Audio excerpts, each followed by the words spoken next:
Dans cette rencontre de septembre 1983 entre Bernard de Montréal, Boulevard M, et Richard Glenn, RG, ils discutent du thème de la solitude. BDM considère que la solitude est inhérente à la condition humaine et qu'elle est causée par des manques dans l'esprit, tels que des blocages émotionnels ou psychologiques. Il affirme que la communication est essentielle pour combler cette solitude et que ceux qui ne peuvent pas aimer les autres sont souvent seuls parce qu'ils ne s'aiment pas eux-mêmes. De plus, la tristesse de l'esprit peut également contribuer à la solitude, car elle empêche d'apporter de la joie aux autres. BDM souligne également qu'il y a une différence entre la solitude intellectuelle et la solitude humaine. Une personne solitaire sur le plan intellectuel peut encore communiquer avec les autres et briser sa solitude, alors qu'une personne solitaire sur le plan humain souffre davantage de l'isolement causé par la fragmentation et l'aliénation de la société moderne. L'homme moderne est de plus en plus seul en raison des conditions imposées par la société, ce qui le rend de plus en plus malheureux. Cela a un effet négatif sur son bien-être et sa capacité à trouver la joie, ce qui se transmet aux autres. La société est capable de satisfaire les besoins matériels de l'homme, mais elle ne peut pas répondre à ses besoins psychologiques. Pour survivre psychiquement, l'homme doit équilibrer les forces négatives et positives en lui, c'est-à-dire trouver un équilibre entre ses émotions négatives et son mental positif. Cela nécessite l'émergence d'une conscience supramentale qui synthétise ces deux énergies. Cependant, de nombreux individus modernes sont incapables de trouver cet équilibre et sont confrontés à la solitude, qui est dangereuse et contraire à la vie. La solitude est un problème énergétique qui est à la fois psychologique et physique. Elle peut être corrigée par la compréhension des lois de l'homme et de ses émotions, ce qui peut mener à une compréhension des aspects négatifs et positifs de sa polarité. La solitude est une condition dans laquelle l'être inconscient est assujetti à son environnement. Si les conditions extérieures sont favorables, l'individu se sent bien. Mais s'il y a des problèmes économiques, religieux ou politiques, il se sent mal. Cependant, l'homme ne devrait pas être victime de son socialisation. Il doit être bien dans sa peau quel que soit ce qui se passe dans le monde. Si l'homme n'est pas capable d'être absolu dans sa conscience, il subira les conditions planétaires et deviendra victime de lui-même. La solitude est un signe de manque de créativité, d'intelligence et de volonté. Elle peut être rationalisée mais elle est causée par l'incapacité de l'individu à résoudre les questions de la vie. Si l'homme ne parvient pas à détruire la forme qui crée la solitude en lui, il demeurera solitaire et malheureux.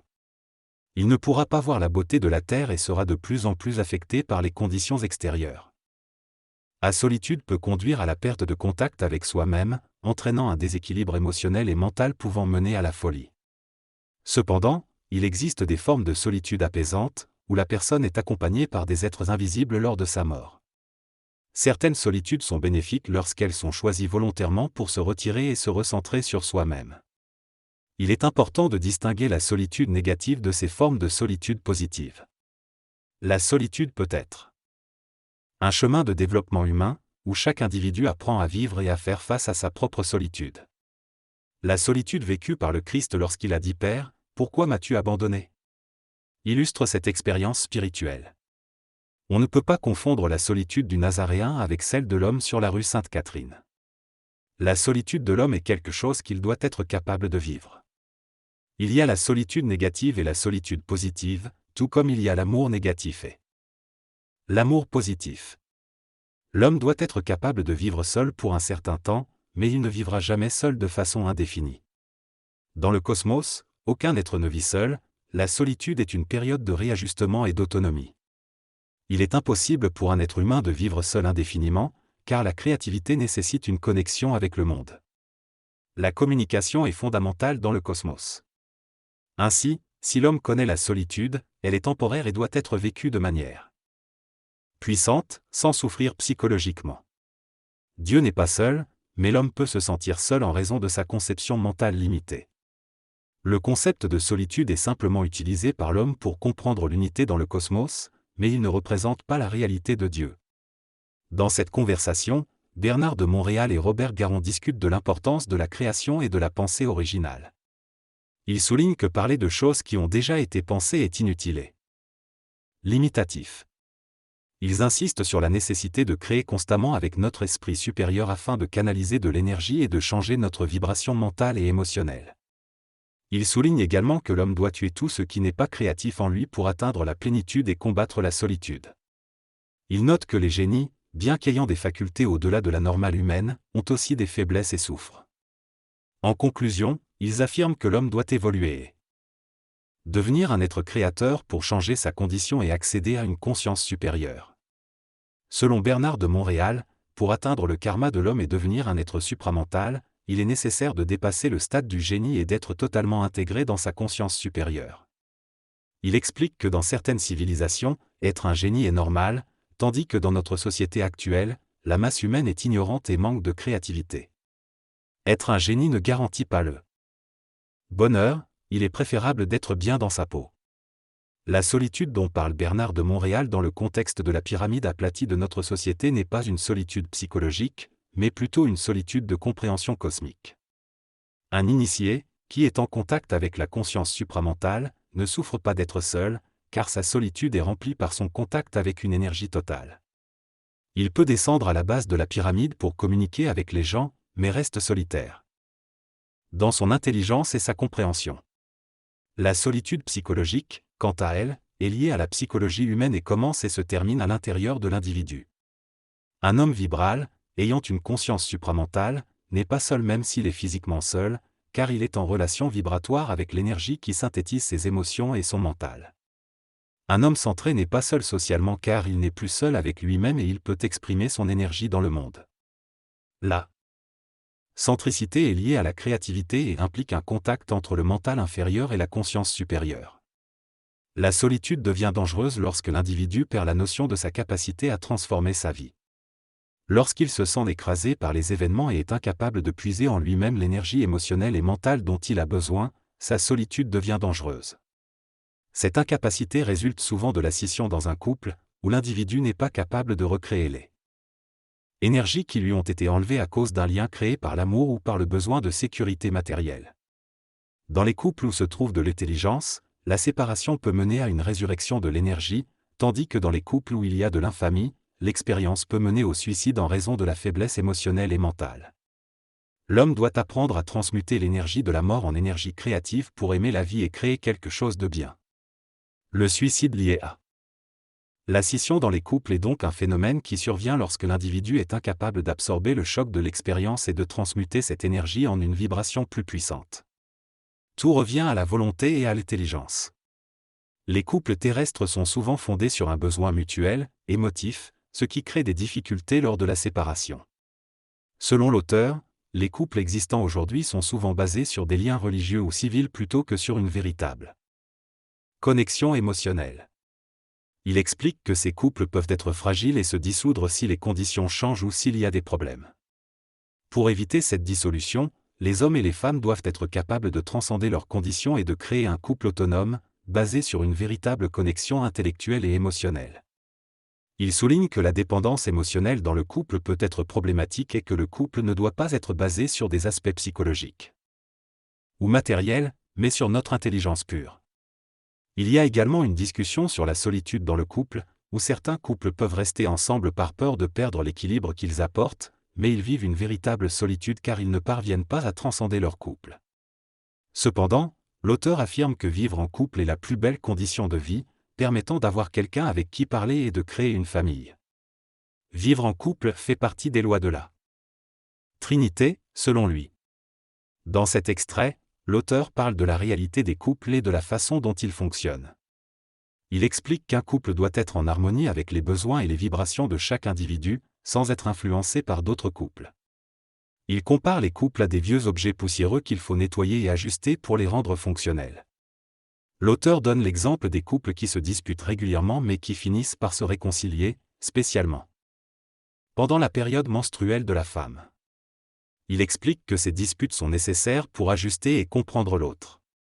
Il mentionne l'importance de l'intelligence de l'esprit dans la relation, qui permet de maintenir un amour suffisamment réel pour dépasser les difficultés. Cependant, l'auteur souligne qu'il existe également des couples malheureux, où les disputes sont constantes en raison de failles profondes dans la relation. Ces couples sont inévitablement destinés à se séparer, car les forces de l'esprit sont trop puissantes pour être contenues. L'auteur affirme que l'esprit humain est une énergie évolutive qui aspire à la liberté. Il soutient que l'esprit n'a pas d'objection au concept du couple, mais il souhaite rester libre et évoluer au sein de la relation. Il conclut en disant que l'esprit est à l'origine de la création du couple, peu importe les genres impliqués. L'intervieweur pose la question de savoir si deux femmes ou deux hommes peuvent former un couple. Le maître répond en expliquant que le concept du couple diffère selon les cultures et les peuples. Il explique que l'esprit est au-dessus des considérations morales, philosophiques, culturelles, etc. et que vivre en couple selon les lois de l'esprit permet de ne plus souffrir psychologiquement. Il souligne que l'être humain est bien plus que ce que l'on voit dans la chair, il est l'équilibre entre l'énergie de l'esprit, le mental, l'émotionnel, le vital et le physique. Il évoque également la réalité de l'homme éthérique, qui existe au-delà du corps matériel. Ensuite, il répond à une question sur le couple artiste-instrument ou auteur-papier. Il explique que ce n'est pas réellement un couple, mais une affinité psychologique entre l'être et l'objet qui lui permet de s'épanouir sur le plan créatif. Les grands artistes ont souvent eu dans leur vie des femmes qui ont joué un rôle de muse ou d'interlocutrice. En résumé, le maître explique que le couple peut prendre différentes formes. Que l'essentiel est de vivre selon les lois de l'esprit pour ne pas souffrir psychologiquement. Les conventions de l'époque empêchaient toute autre manifestation de leur amour. Cependant, malgré cette limitation, les qualités du couple, même mariés à un piano, sont évoquées de manière humoristique. La discussion se poursuit sur le thème de la solitude face à l'impuissance et à un problème persistant. L'homme doit apprendre à attendre, car le temps joue un rôle crucial dans la résolution des événements de la vie. Les événements sont liés au temps et apportent une énergie nécessaire pour surmonter les difficultés. En ce qui concerne le couple, il est vu comme une création de l'homme et de la femme, mais ce n'est pas une condition qui garantit automatiquement le bonheur. La conscience et l'intelligence créative jouent un rôle essentiel dans la dynamique du couple. Si l'intelligence créatrice maintient le couple malgré les événements, il peut perdurer, mais si l'intelligence créative fait éclater le couple, c'est pour des raisons liées à l'âme et les individus devront les comprendre. La reconnexion de l'énergie interne de l'intelligence créative peut reconnecter le couple si cela fait partie du plan de vie et de la conscience émotionnelle et mentale de l'individu. Dans cette discussion, l'auteur souligne la nécessité pour l'humanité de découvrir les lois de sa conscience supérieure ou intelligence, plutôt que de se limiter à la psychologie freudienne qui n'est qu'un outil intellectuel d'accommodation. Il évoque l'émergence d'une nouvelle psychologie, résultat de la connexion entre le mental inférieur et l'intelligence pure, qui permettra à l'homme de comprendre la nature de la vie, de la mort, de l'astral, etc. Il explique également que les glandes et les chakras sont des portes par lesquelles l'énergie passe, et que la manifestation de cette énergie est ce qui importe, peu importe la dimension de ces portes. Enfin, il commente le fait de ne pas avoir besoin des autres comme un signe de force plutôt que d'un manque de partage des émotions. Il est faux de dire que l'être connecté à l'intellect supérieur, ou supramental, est un signe de force. La connexion avec les autres êtres humains est nécessaire pour vivre sur cette planète, mais il ne s'agit pas de dépendre des autres psychologiquement. L'homme conscient doit être capable d'échanger avec les autres de manière créative et naturelle, sans devenir une béquille pour les autres, ni dépendre d'eux. De la force de l'homme réside dans sa capacité à s'identifier avec lui-même et à avoir son propre discernement. Faire confiance à l'intelligence n'est pas suffisant, car l'intelligence est une énergie qui doit être intégrée et maîtrisée par l'individu. Faire confiance à soi-même et apprendre à contrôler l'énergie sont essentiels pour éviter d'être manipulé par celle-ci. L'intégration de l'énergie se fait progressivement en rééquilibrant le rapport entre l'énergie et nos propres corps. Ainsi, l'humain ne peut se fier entièrement à l'énergie, mais doit se faire confiance à lui-même. Selon Bernard de Montréal, l'homme ne devrait pas avoir confiance en quoi que ce soit ou en quelqu'un, car cela le rend dépendant et sujet à être trompé. L'énergie, bien qu'intelligente, crée des conditions qui amènent l'homme à la souffrance. Cependant, en apprenant à ne plus se faire prendre par l'énergie, l'homme devient autonome et n'est plus dans la solitude. Bernard affirme également que sa communication intensive sur la connaissance urantienne est motivée par le plaisir, mais qu'il s'arrêterait si ce plaisir disparaissait. Il ne se considère pas spécifiquement comme urantien, cela n'a pas d'importance pour lui. La connaissance urantienne se réfère à l'évolution du cosmos terrestre et est liée au livre La cosmogonie d'Urantia. C'est une connaissance qui permettra à l'homme de demain, plus évolué et plus intuitif, de comprendre les illusions des mots. L'objectif de cette connaissance est de permettre à l'homme de connaître la fusion, en comprenant l'illusion de la forme et en entrant dans l'énergie de la forme. Lorsque l'homme avance dans cette fusion, il découvre les mystères d'Urantia et entre dans la science cosmique, lui permettant de transcender sa condition d'homme planétaire pour devenir un homme cosmique. À ce stade, il peut manipuler le son et devenir un être créateur. Pour l'homme réel, l'importance réside dans le passage de l'énergie à travers ses corps, la transmutation de l'énergie et l'électrification de ses cellules pour pouvoir utiliser la matière de manière créative. Ouvrir les portes pour que l'énergie passe dans tous les corps nécessite la codification et la réceptivité à l'énergie. Les portes de l'énergie ne sont pas ouvertes par l'homme lui-même, mais s'ouvrent au fur et à mesure qu'il entre en contact avec des idées et des personnes porteuses de cette énergie. Pour cela, il doit être capable d'absorber cette énergie et subir un changement vibratoire dans ses cellules et son être. Cela lui permettra d'absorber de plus en plus d'énergie et éventuellement d'électrifier ses chakras. Tant que l'homme n'a pas vécu cette électrification de ses chakras, il ne pourra pas interconnecter ses chakras et faire circuler l'énergie du haut vers le bas. Cela signifie que les pouvoirs qu'il peut acquérir sont limités au plan astral et ne relèvent pas de la véritable magie. Cette extension de la magie astrale peut être considérée comme une forme de magie noire, contrôlée par des intelligences décédées. L'homme doit être capable de voir au-delà de ses intelligences et faire la connexion électrique entre ses chakras pour pouvoir vivre pleinement et être maître de lui-même. Tant qu'il reste un disciple d'un maître, il ne peut pas être totalement autonome et centré sur lui-même. En ce qui concerne la solitude et le karma, il ne s'agit pas d'identifier la forme qui crée le karma, mais de la détruire. Les gens sont trop pris dans le karma et doivent détruire les conséquences de leurs actions passées qui maintiennent la mémoire en vigueur. Cela implique de rendre l'esprit puissant et de se débarrasser des formes qui polluent le mental et l'émotionnel. Cependant, l'homme a souvent peur de faire face à ces conditions simples mais difficiles émotionnellement et mentalement. Il a peur de détruire les formes qui le limitent. L'individu est conditionné par la forme, qui est devenue une condition psychologique pour lui.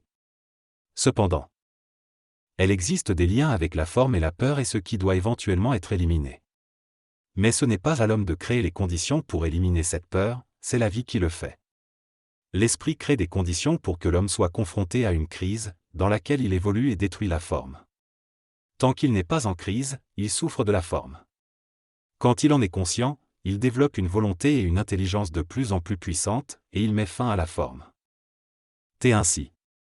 Alors la solitude se désagrège et disparaît.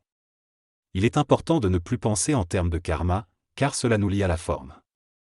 Ce qui est réel en l'homme, c'est sa volonté créative, son intelligence créative et son amour réel. Ce qui empêche cela de se manifester, c'est la forme. Si cela crée la solitude, il faut la détruire, mais l'homme a peur de détruire la forme et reste prisonnier d'elle. La solitude mène au suicide, mais ceux qui ont tellement peur de la mort qu'ils ne peuvent accepter la solitude doivent prendre une décision dans la vie. L'autre regrette son suicide, mais il est trop tard pour revenir en arrière. Certains ne se suicident pas et continuent leur évolution. Les doctrines ésotériques ne sont pas fausses, mais elles doivent être comprises au-delà de la philosophie pour que l'énergie puisse passer. Si l'homme ne rentre pas dans son énergie, il restera prisonnier des doctrines ésotériques. Certains font de l'ésotérisme depuis des années, mais plus ils en font, plus ils se perdent. Selon Bernard de Montréal, les personnes qui souffrent d'alcoolisme ont une grande sensibilité et ne sont pas capables de contenir cette énergie en elles. L'alcool devient alors une façon de compenser cette sensibilité. Cependant, ces personnes manquent de volonté, ce qui les pousse à en prendre de plus en plus, devenant ainsi alcooliques. Cela crée un déséquilibre dans leur corps astral et les pousse à s'intérioriser davantage, ce qui crée de la solitude. Certains alcooliques peuvent prendre un verre pour faciliter la communication avec les autres, mais cela ne change pas la réalité de cette intériorisation. Toutefois, si un alcoolique réussit à s'extérioriser avec des personnes intelligentes et énergétiques, il peut sortir de son alcoolisme en changeant sa condition et en trouvant d'autres moyens d'expression, comme la parole créative.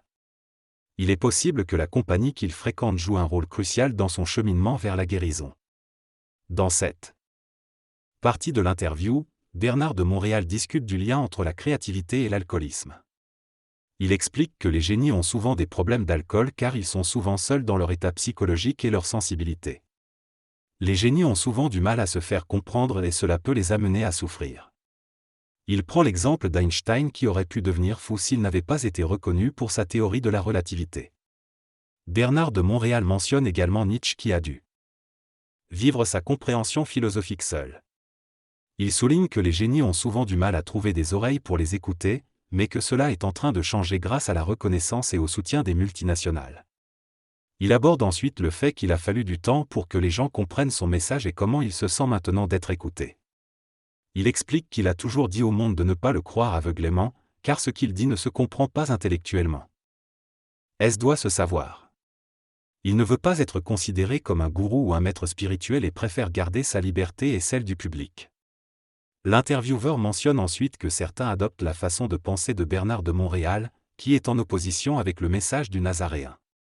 Bernard de Montréal explique que le temps et la psychologie des peuples ont évolué, ce qui rendrait impossible aujourd'hui de proclamer être la vie, la vérité comme le faisait le Nazaréen.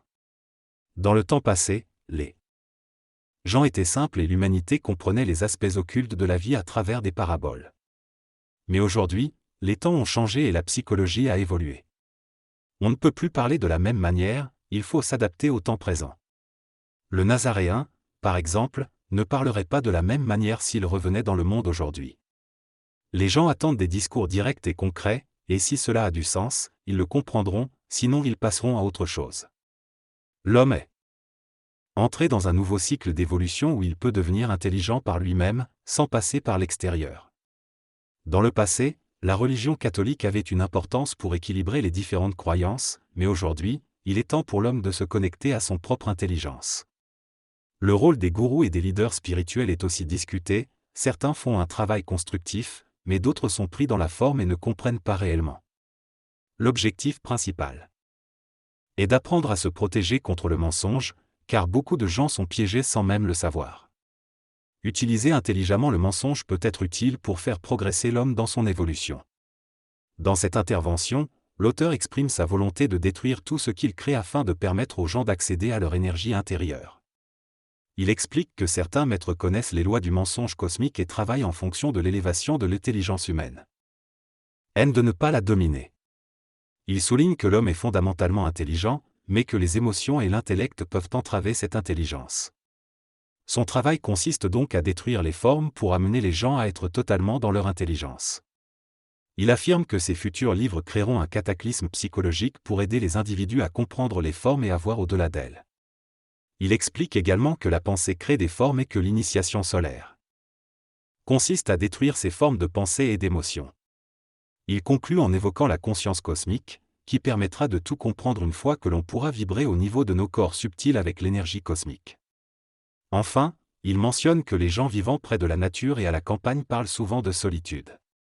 Selon Bernard de Montréal, les gens qui vivent à la campagne ont plus d'opportunités de se connecter avec leur corps astral et sont moins limités par les pressions sociologiques des grandes villes. Ils ont un espace plus vaste et moins de contraintes psychologiques, ce qui leur permet de se manifester plus librement. Les personnes vivant à la campagne ont tendance à s'ennuyer moins que celles vivant en ville, mais cela dépend de leur niveau d'activité. En ville, même si on peut être passif, il y a tellement d'énergie qui nous bombarde que l'on ne s'ennuie pas. C'est en sortant de ces environnements que l'ennui peut se faire ressentir. Par exemple, au cinéma, on ne s'ennuie pas pendant le film, mais dès que l'on sort, on peut ressentir de l'ennui. La solitude en milieu rural est différente de celle en ville. Les personnes à la campagne, si elles sont en harmonie avec cet environnement, peuvent créer un environnement moins fluctuant et ainsi se stabiliser émotionnellement. En ville, il est parfois nécessaire de changer pour s'adapter à l'environnement et au jugement des autres, mais cela dépend également des rencontres et des personnes qui nous entourent. En conclusion, la solitude peut être vécue différemment en fonction de l'environnement dans lequel on se trouve.